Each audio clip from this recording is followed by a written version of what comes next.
Hello, everyone, and thank you for joining us for the Office of New Student Orientation's Transfer Q&A webinar. As participants are logging in, we will give it just a minute or two, but thank you all for being here, and we will get started here shortly.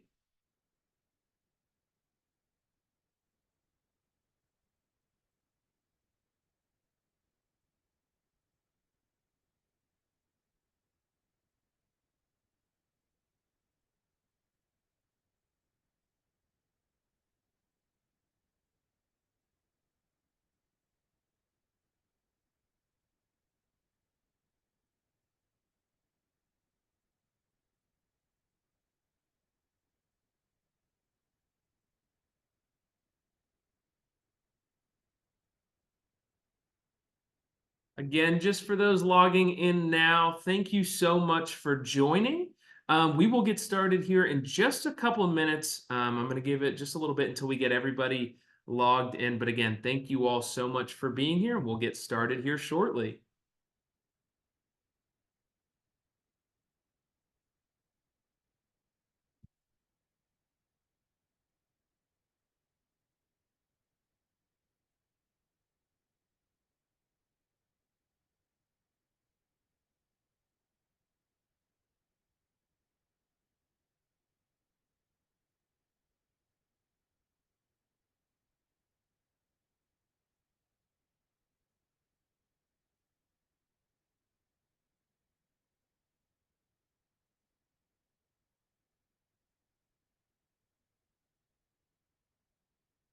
All right, we are going to go ahead and get started. Hello, everyone. My name is Sean Smythe, and I serve as the Graduate Assistant for Communication and Special Project for the Office of New Student Orientation. We are so excited to have you all join us tonight for our webinar about transfer orientation. Our goal tonight is to have all of y'all's have all of y'all's questions be answered. But before we dive into our Q&A formatted webinar, we have some lovely panelists that I would absolutely love for them to introduce themselves. Hi, everyone. My name is Jared Logan. I use he and his pronouns, and I serve as the Associate Director for Orientation Logistics within the Office of New Student Orientation. So, what does that mean? I like to say that I'm responsible for the who, the what, the when, the where of our orientation programming. That includes our presenters, our resource fairs, our overall schedule, and just truly the migrations and how we get folks from one place to the next. Excited to chat with you all.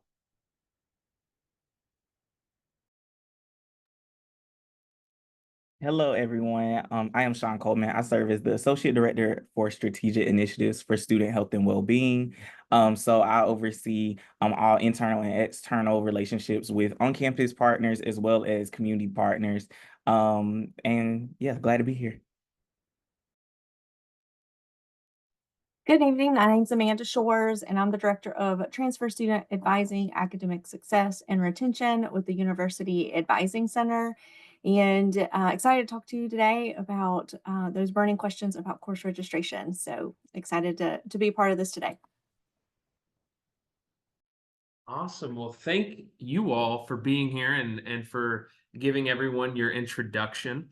So how this will work. So you all participating that have logged on to this webinar, you will be able to submit your questions using the Q&A feature box. And in addition to our panelists that we have up here tonight, we actually have people in the chat moderating, going behind the scenes and answering your questions. So if you do not see any questions, if you haven't heard your question being answered, check the Q&A feature box and they'll be able to help you and answer that.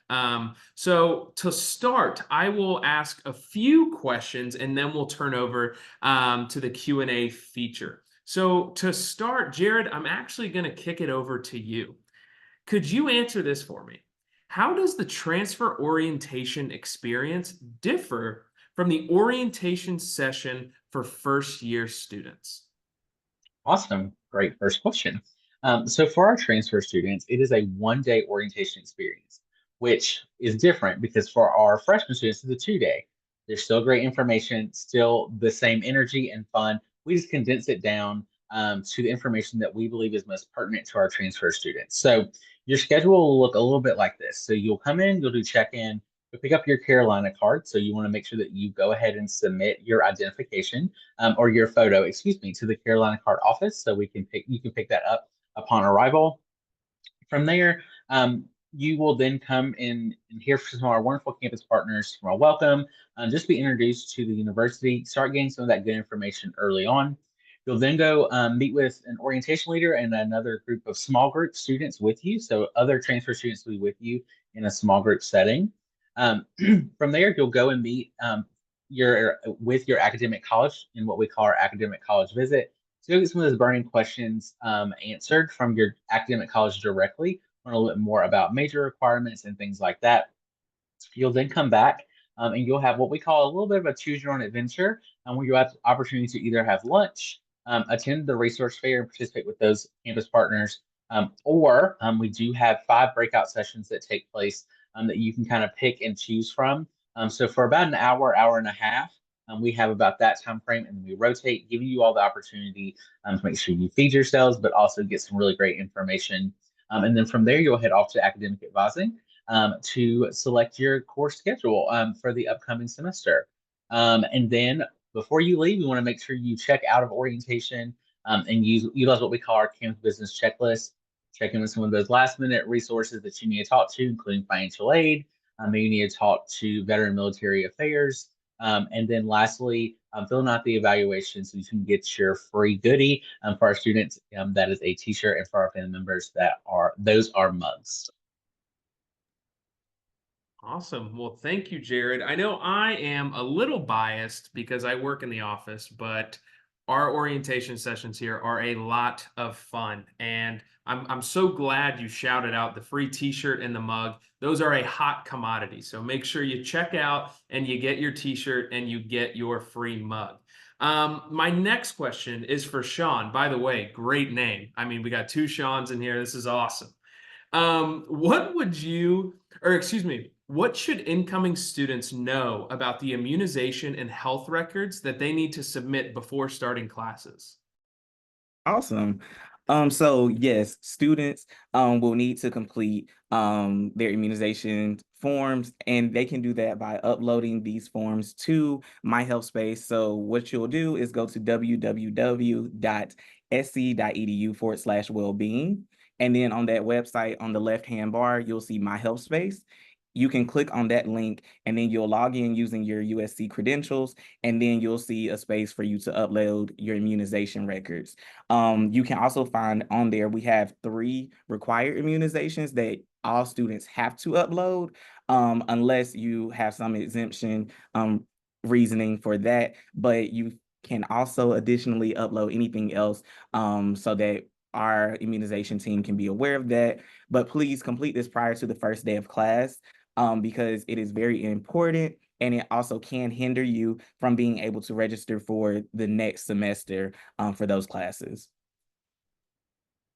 Awesome. Well, thank you, Sean. And shout out to Jared. He actually just linked in the chat the link to My Health Space that Sean was just referring to. So you're just a click away from submitting those documents that you'll need to, like Sean was just telling us. Amanda, my last question is to you. What kinds of resources and support can transfer students expect once they arrive to campus here at USC? Yes, thanks, Sean. There's so many resources that the University of South Carolina offers their incoming students once they get on campus. What I'd like to start with is once you meet with your academic advisor, that person is going to be one key resource for you navigating a variety of things that as you're transitioning to the University of South Carolina, they can help you pursue our Student Success Center that has supplemental instruction and peer tutoring if you're having some difficulties with a new class. We also have a University 102 class that is offered in the fall semester It's a 1 credit hour specifically for transfer students, and it's a way for you to also get acclimated to campus and our resources, and then connect with fellow transfer students and having those similar conversations about what it means to navigate that transition from your previous institution to the University of South Carolina.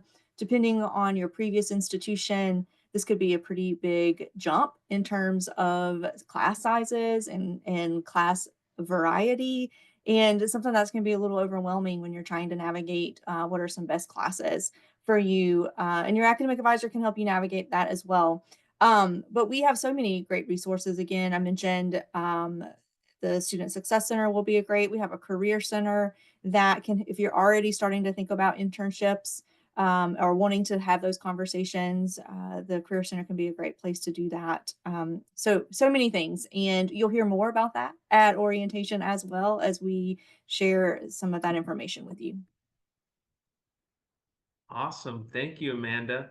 Shout out Allison. She just put in the chat the link to the Student Success Center. And Amanda, I'm glad you mentioned that. And you even touched on peer tutoring and supplemental instruction. And those are two great resources. And so the difference between those are both academic help, but SI, supplemental instruction, you often hear it called SI. That is more of a group setting study space for a specific class. And then your peer tutoring is going to be more of that one-on-one aspect. So so glad you brought those two examples because the SSC has so many great resources, and those are just two of kind of the same resource, and you're able to utilize it in different ways. So really glad you highlighted that. So now we are going to turn it over to the audience's questions.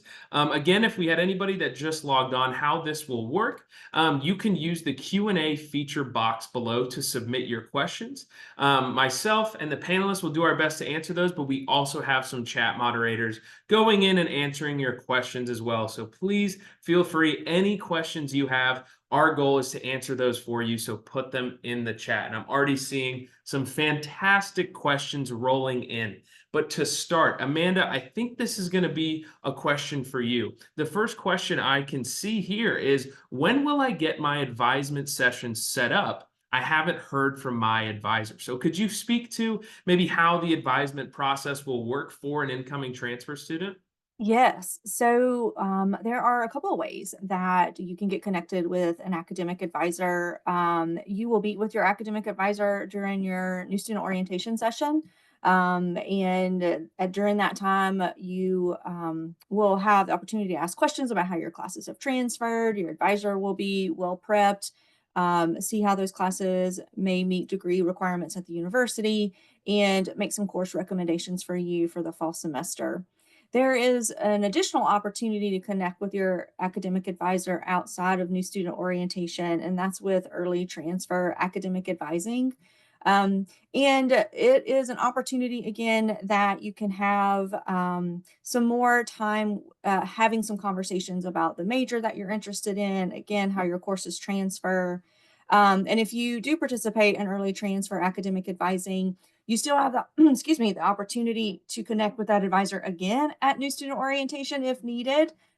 So it's a great opportunity to really have that one-on-one conversation, make sure we know for transfer students, oftentimes the variety of majors at the University of South Carolina can be a little overwhelming, and having that connection with an academic advisor can maybe ease those concerns about what kind of courses you're going to be taking. So it's a great way for you to have that opportunity with your advisor. So some varieties of ways there, but 100% you will have the opportunity with an academic advisor at new student orientation. Awesome. Thank you so much for sharing that, Amanda.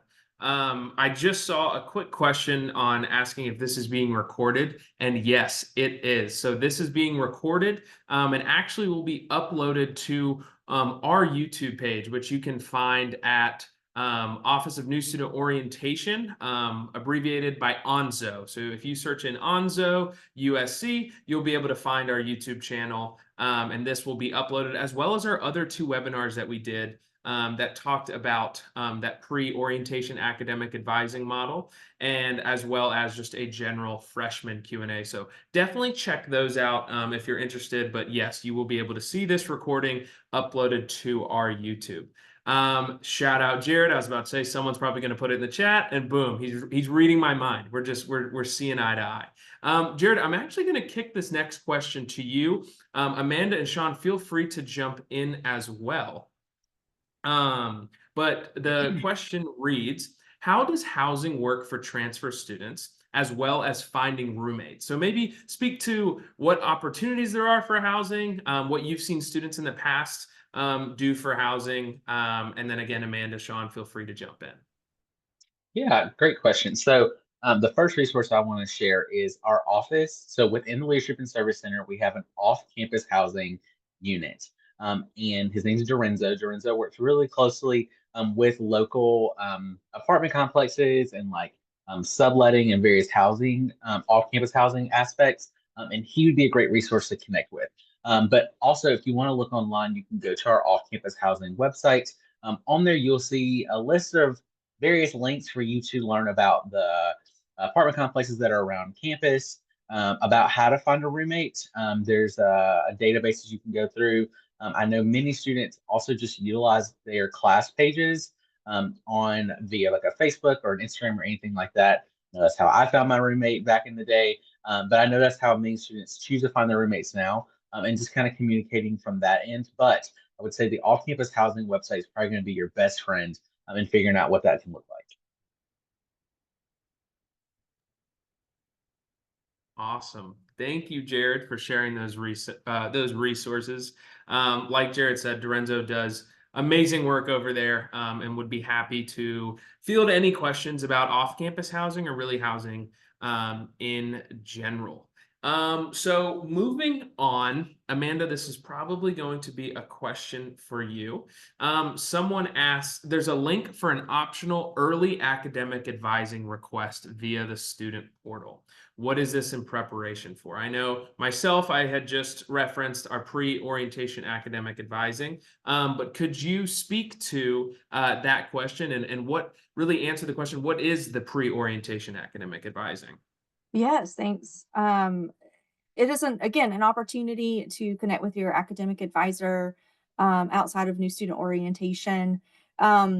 It is all of our academic advisors are experts in their majors. So the advisor that you would be meeting with through pre-orientation advising or early transfer advising, we kind of use those interchangeably this summer.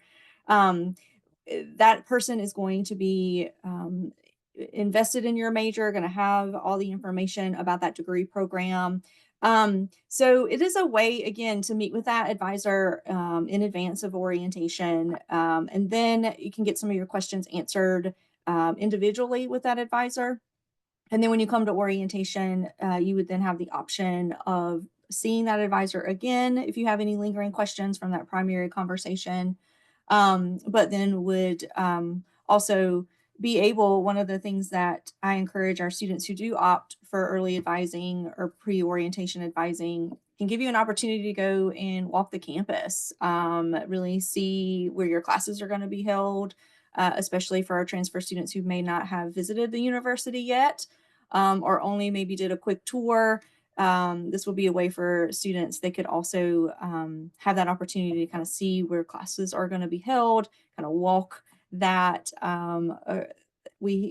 It can be, our campus is a little spread out sometimes depending on where classes are. And so students can have that opportunity to navigate from one space to the other. So one of the things that pre-orientation advising or early transfer advising can do is just have that opportunity to connect with the advisor, see what classes may be an option, and kind of have that solidified in advance of orientation. Then have the ability to have some follow-up conversation with your advisor if you need it. Awesome. Thank you for sharing that, Amanda. Jared, this next one is for you. I have someone who's asking, where do you register for orientation on the self-service portal? They're saying that they have their access to their self-service, but do not see where to register. Great question. And I'm hoping someone from my orientation friends are going to drop the link in there for me. But to register for orientation, you will go into your self-service Carolina, excuse me. A lot of words there. Once you get in there, if you go, you'll look on a tab, and I'm going to follow it with you as I'm saying it. So you will go in. You'll click on, oh, thank you, Allison, for dropping the my.sc.edu. Once you go in, you will see or under your checklist, and Allison just dropped the registration guide in there too. Thanks, Allison. Um, you will go in, you will go to find your orientation page. It'll be listed under under your self-service Carolina tab. Under your checklist, it'll say register for orientation. You will click on there, and then it'll take you to our third-party system known as Visual Zen. And then when you go and log in with your USC credentials, it will provide you a list of dates. And those dates are going to be based on your academic major. So about the dates you can select. We have 4 to 5 dates that we do throughout the summer for our fall transfer students. And then we do have 2 for our summer admit students. And those are on May 8th and May 23rd. And then we have 4 more that kind of trickle throughout the summer, usually about 1 per month in June, July, and then in August as well. Awesome. Thank you for sharing. And Allison has dropped everything that Jared just talked about in the chat, so you will be able to access that, as well as when we wrap up here tonight, I will share my screen and actually show, there'll be a QR code that is linked to our registration guide. That is that how to register, your one-stop shop of all things registering for orientation. So no worries if you missed that. We will show that in just a second. My next question is for Sean. What mental health resources are out there for incoming transfer students that are coming to USC? Awesome. That's a great question. So within student health and well-being, we have counseling and psychiatric services, as well as our health promotion and prevention office. So through both of those departments, we do stress management, time management, sleep, anxiety workshops. But if you need a little bit more support, we have group counseling sessions that are offered through our counseling and psychiatric services, as well as individual counseling appointments. And all students who are currently enrolled will have access to those services free of charge. The only thing that you will need to do for the individualized or group sessions is make an appointment via My Health Space. So the same portal that students utilize to upload their immunization records, that is how you will access appointments. That's how you will talk to your provider or submit any other information that your provider should know about your health. Awesome. Thank you for sharing those resources, Sean. This next one is a pretty fun one, and I'll kick us off on this one, and then Amanda, Jared, Sean, I'd love to hear what y'all have to say. But this next question is, what are some of the top things to do on or around campus? So I can kick us off to get y'all ideating. I know there's so many, right? There's a long list, so we got to try and think of some. But to me, my favorite, this is off campus, but here in Columbia, South Carolina, we have this amazing river walk.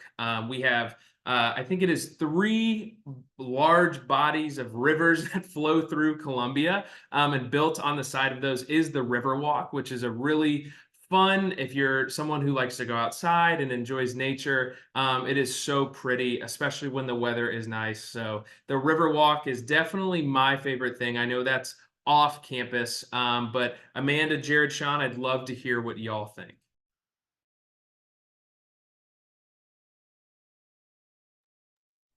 Oh gosh, there's so many, right? There's so many things. So full transparency, I've been with the university for over 23 years. I am an alum twice.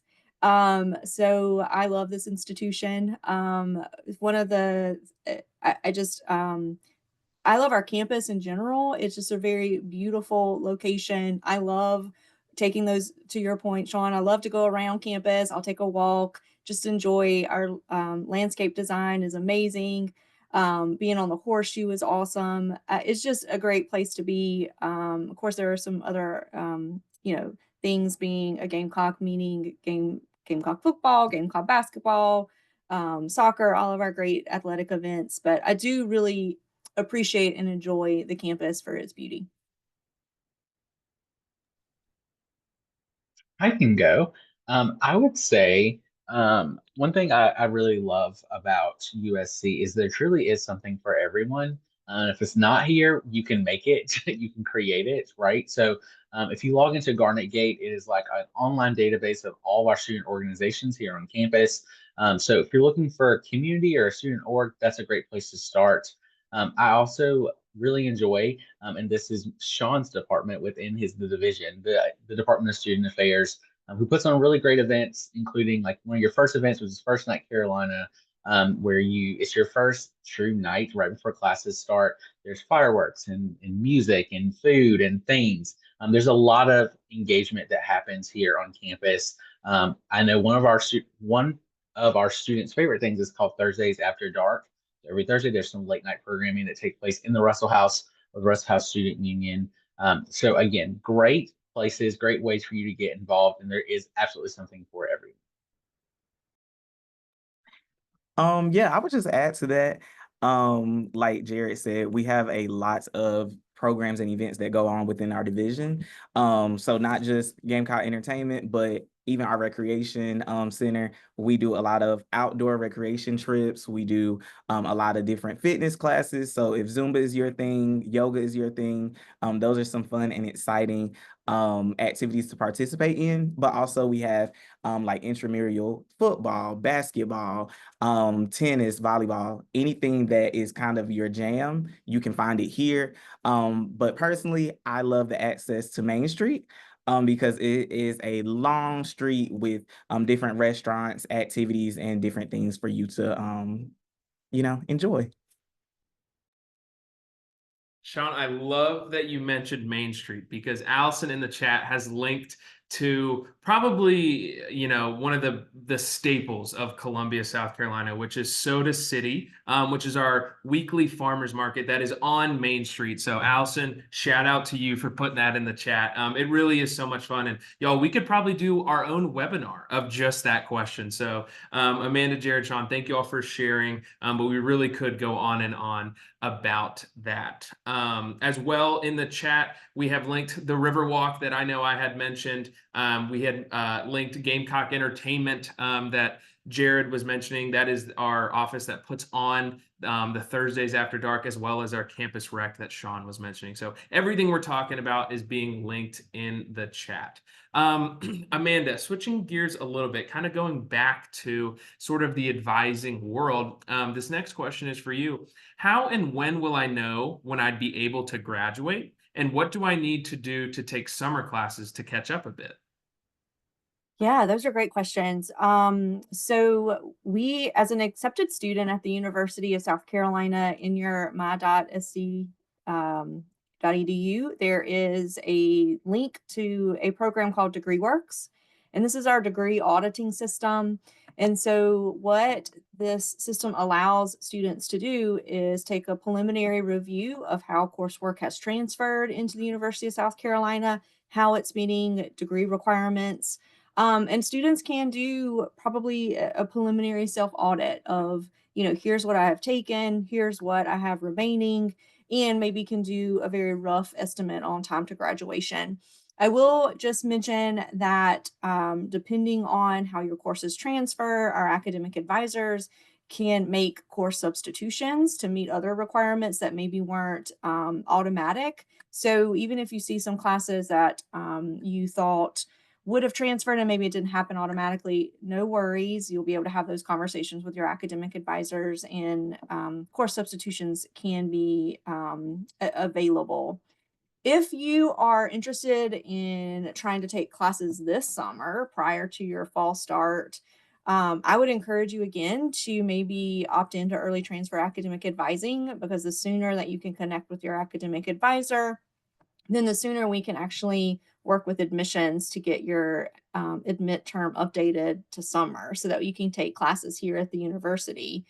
Um, if you are looking to try to take classes this summer at another institution prior to your fall start, I would also encourage you to connect with your admissions counselor about that. It can impact how your admissions decisions are made. So we want to make sure that we don't have any concerns there.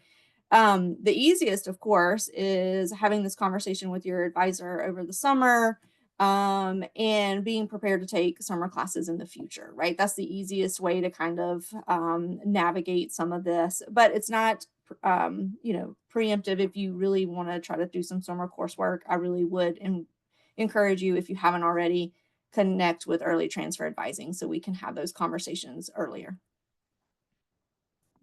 Awesome. And Amanda, I do have a follow-up question for that. I know you just mentioned, opting into that early advising. How could you talk about how one would go into the early advising portal, especially if they don't see it in their self-service? How would a transfer student opt into that, and what does that process look like? Yeah, so it is through admissions. So it's through your admissions portal. It should be part of your checklist items. I will say that not every college in the university does early advising. So if you are an admitted student to the College of Nursing or Darla Moore School of Business, those colleges do not participate in early transfer academic advising. So if you are in one of those majors, you may not see the option to participate. But if you are in any of our other majors, then it is listed in your admissions portal, and you will be able to opt in to participate. And then we review those students who opt in every week, and then connect you to an academic advisor. So you have that availability through May 30th to actually opt in. The sooner, though, again, the better, as you're able to connect with your advisor and get some of these questions answered.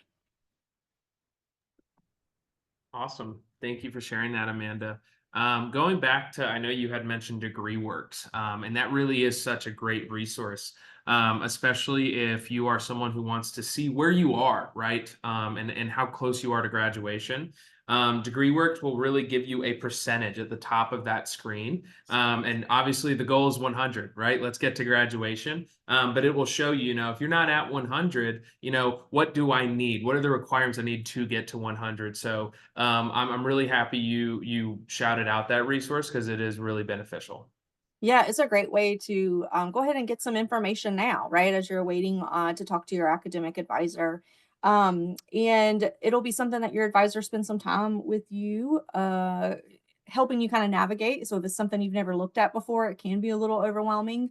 So your advisor will spend some time making sure that you understand. But often this is how advisors will make course recommendations for you. It's based on what is still outstanding. So it's also a great way to maybe even start to identify some classes that you'd like to discuss with your advisor for future registration.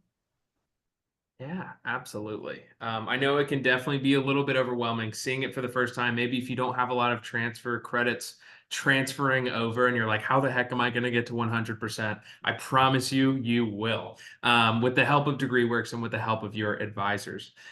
Sean, this next question is for you. Could you speak to how the opting out of insurance process works? Can the insurance be used outside of the university, such as when they go home, if they were to use the insurance provided with USC, and just kind of cover the topic of insurance as a whole when transferring into USC? Yes, absolutely. So, a little slight change that is happening this upcoming year. Undergraduate domestic students will have the option to upload their insurance information, which is highly requested, not required, but we do highly encourage it. But if you do not have health insurance on your own, we do offer health insurance through the student health insurance plan, which is offered through academic health plan, which this is full medical insurance. You can use it off campus, but our services within. We can do a lot of medical different things for you, which is completely covered under that insurance plan. But like I said earlier, students will not be required to have health insurance, undergraduate domestic students. However, it is highly encouraged. And then you will also upload that information through My Health Space as well. Awesome. Thank you, Sean. Amanda, I'm going to kick it back to you. I'm seeing a couple questions rolling in about the placement tests. One question reads, if you have already done the math and science class, or if you've already have the math and science classes completed, do you still have to take the placement tests? One of the things that I would encourage students to do is check DegreeWorks, right? See if that class that you're mentioning was an equivalent to one of our math courses. What I also like to tell students is taking the math placement test or foreign language placement test, even if you already have transfer credit, does not penalize you in any way. So we don't negate any transfer credit if you take the math placement test and maybe score lower than what your transfer course is. Same thing for foreign language. What the placement tests offer is a holistic review of students' past work in those areas so that our academic advisors can then make some recommendations. So if you're in maybe one of our STEM majors or our College of Engineering, if you maybe performed a little lower on your math placement test than what your transfer credit is, that may be a conversation that you and your advisor have about, do we need to have you retake a math class so that we can ensure your success in some of our other engineering courses? So if a student has not 100% confirmed that their math course transfers as a direct equivalent, and again, you can check that on DegreeWorks, then I would encourage every student to take the math placement test. Same thing for the language as well. Perhaps you have some language experience, but want to switch languages. I saw a couple of questions in the chat about study abroad. So maybe you're interested in going and doing a study abroad and want to switch languages.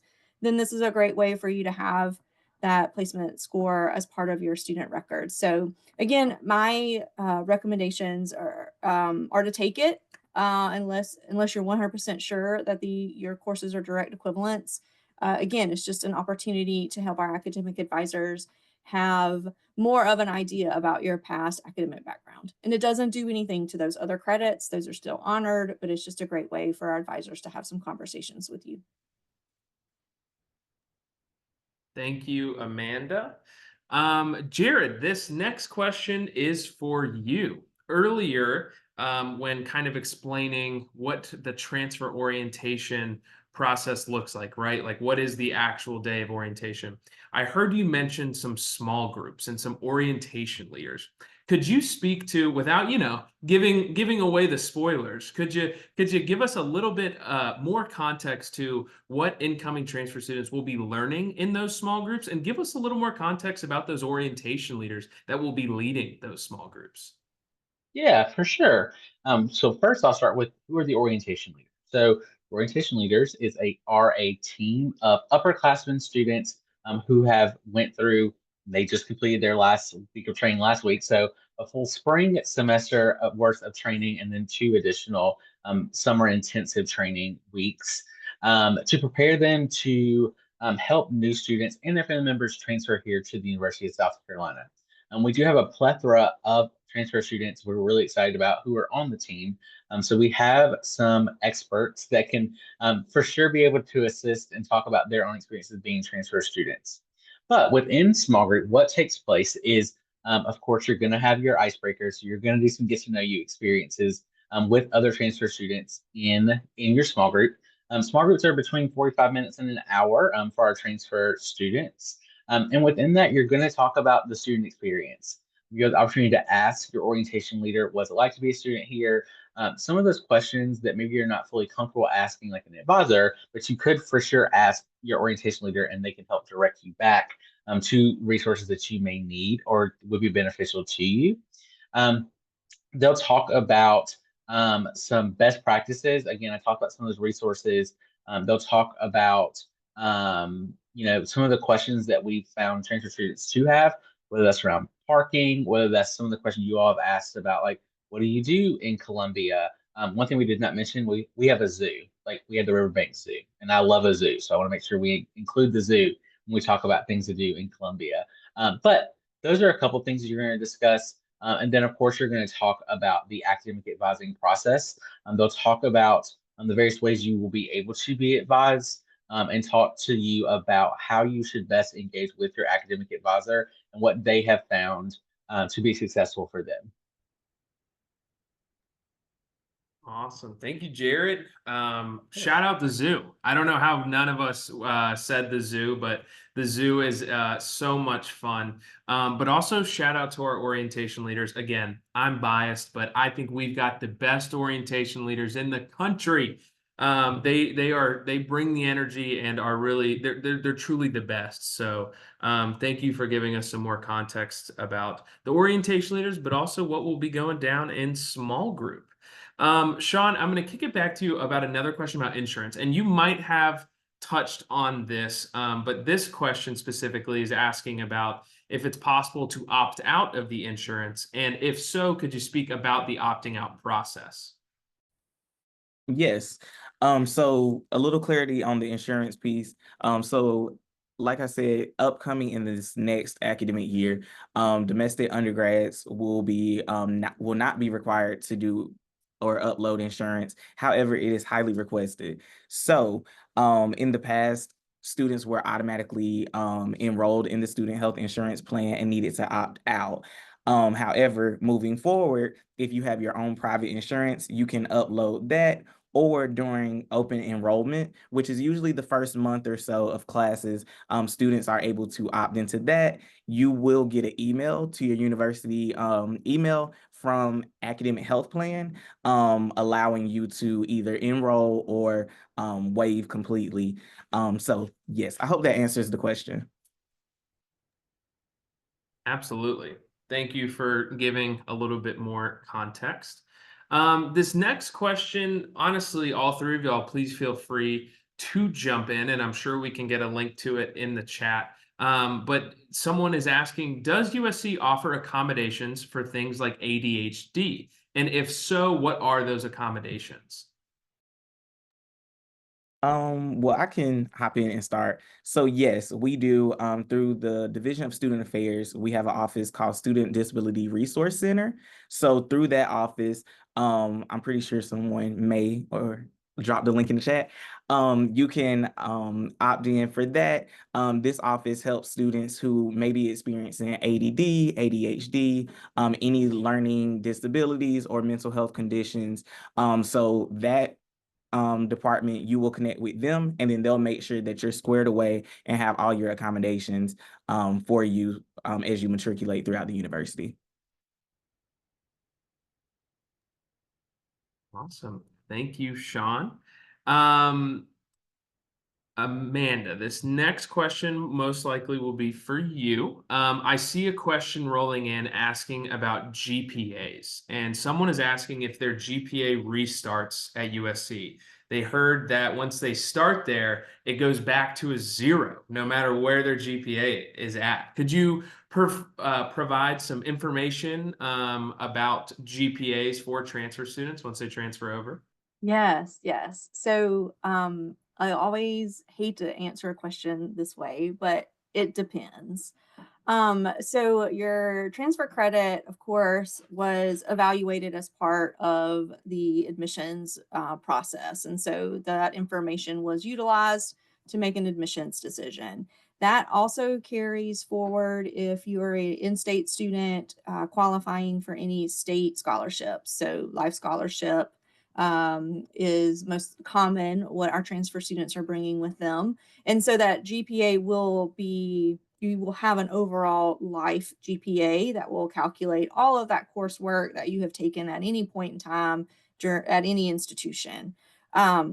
So that's a little bit of those details. It is accurate that we do not have a transfer GPA at the University of South Carolina once you matriculate as a USC student.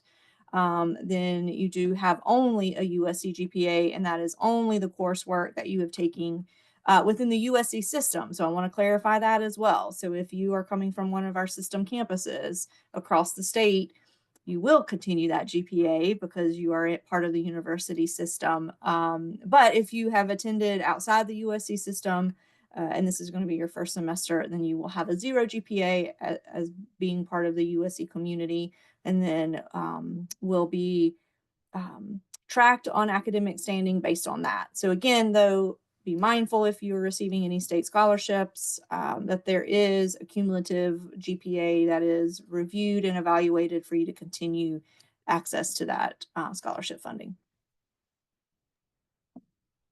Sweet. Thank you for clarifying that for us, Amanda.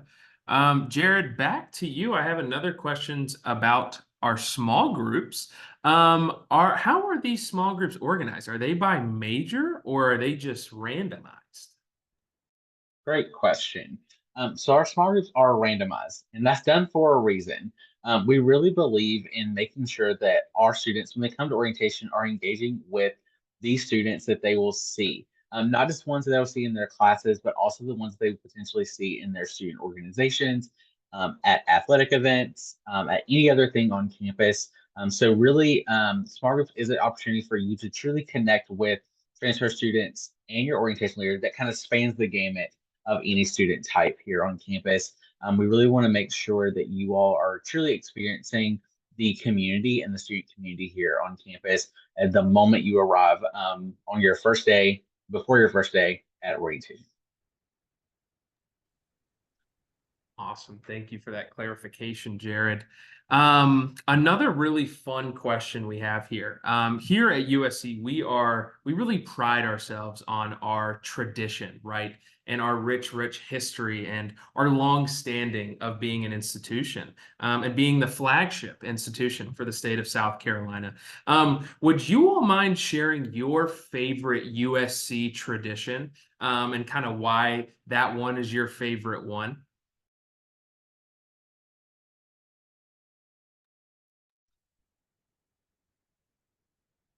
Go ahead, Amanda. I was waiting to see if Sean was going to start us off like he did last time, right? He got first choice.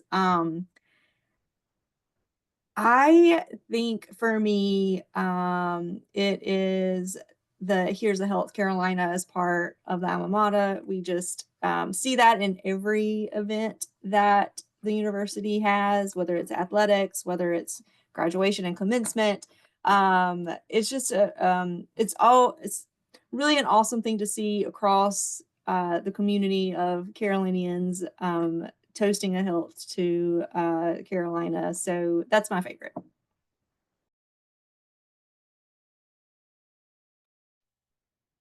I can go. My favorite tradition is the clapping circle. So the clapping circle is right outside of Russell House. It's between Russell House Student Union as well as Thomas Cooper Library. But it is literally a circle of like bricks on the ground. And if you walk past it, you would think it was nothing. But I truly believe in everyone should be introduced to the clapping circle because if you go and stand in the very center of it and clap, it sounds like a bird is chirping. And what we say it means it's the birth of a new gamecock. So anytime you visit campus, so when you arrive on campus, we really recommend you do the clapping circle so that you are truly becoming a gamecock, not just on paper, not just in your classes, but truly hearing your first gamecock chirp at the clapping circle. I think I have two. I'm not sure if they're like long-lasting traditions, but the first one being midnight breakfast that happens right before the kickoff for exams. So in our dining halls, I think our president joins. So it's like from 10 a.m. to 12 midnight. We do late midnight breakfast for students. So it's a fun time for staff, faculty to engage with students over food, which I think is always a good informal time because you get to reach students and connect with students in an authentic, less structured way that's not a part of a program or not a part of a classroom structure. So I think that would be my favorite. And then the second is Hip Hop Wednesday. same reasonings, very informal. You get to see the students in their fullest, energy, DJ out there, student organizations, different activities in between classes. It's just a really good, energetic energy that's around. Awesome. Thank you all for sharing those. Those are some pretty great traditions. Allison actually took mine from the chat. That was the one I was going to choose, but feel free to go look in the chat. That tradition is rubbing Cocky's beak. So whether it's a big test or a new student orientation, you can drop by the Cocky statue on Green Street near Pettigrew. And rumor has it, if you rub it, it's good luck. So please be sure to, when you're here for your new student orientation, you give Cocky's beak a little love and you give it a little rub. Another great tradition that we have here is Sandstorm.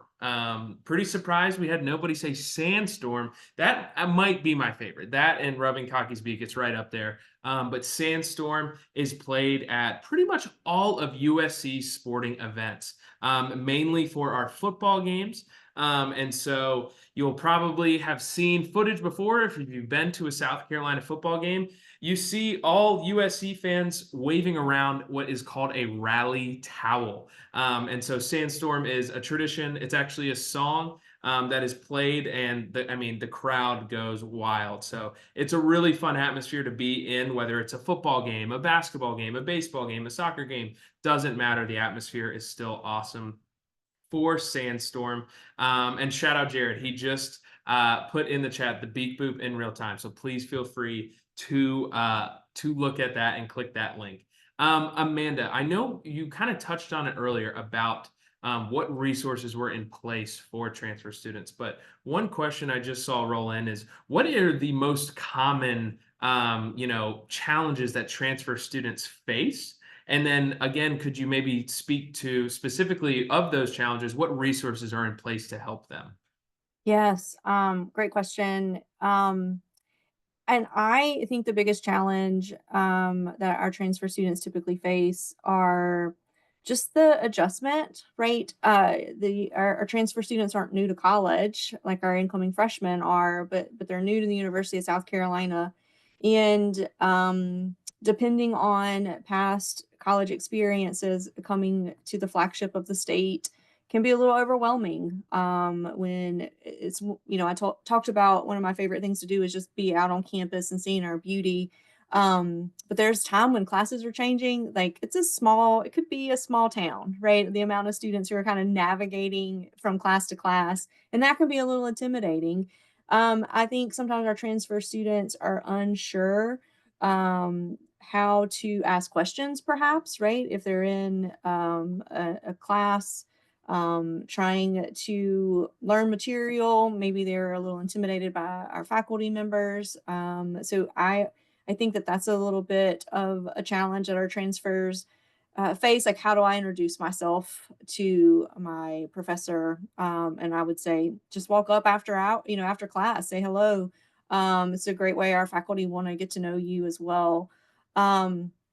I also think that they're just navigating, most likely being a commuter student, right? You're going to come on to campus for classes every day, learning how to find parking. And I would encourage you, as part of your orientation experience, when you figure out where your classes are, that parking needs to be next on your list of trying to navigate the best place to park that you can park and walk and stay all day, right? Like not necessarily having those plans to come and go off of campus.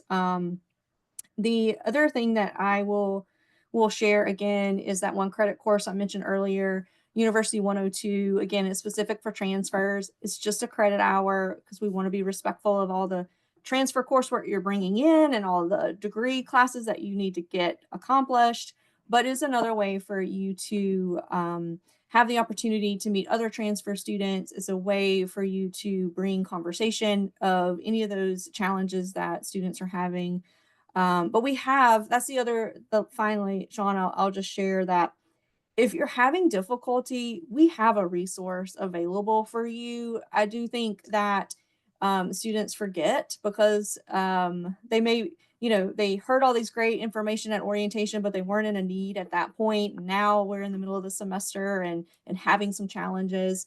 Your academic advisor is a great resource for you.